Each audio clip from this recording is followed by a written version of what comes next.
A can complete a certain work in 4 minutes, B in 5 minutes, C in 6 minutes, D in 10 minutes, and E in 12 minutes. The average number of unit of work completed by them per minute will be.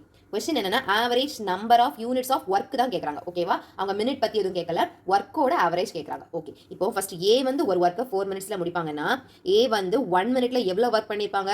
1/4 work பண்ணியிருப்பாங்க. B 1 மினிட்ல 1/5, C 1 மினிட்ல 1/6, D 1 மினிட்ல 1/10, இ வந்து 1 மினிட்ல 1/12 work பண்ணியிருப்பாங்க. இப்போ question என்ன? இது எல்லாத்துக்கும் நம்ம ஆவரேஜ் கண்டுபிடிக்கணும். ஆவரேஜ் எப்படி கண்டுபிடிப்போம்? எல்லாத்தையும் ஆட் பண்ணிட்டு பை எத்தனை நம்பர் இருக்கோ அத்தனை நம்பர் போட்டுக்குவோம். இங்கே ஹோல் டிவைடட் பை 5. ஓகேவா? இதுக்கு எல்சிஎம் எடுத்துடலாமா? எல்சிஎம் வந்து 60. இங்கே இந்த 5 சேர்த்து போட்டுக்கலாமா? ஏன்னா இது வந்து 5/1 அர்த்தம்.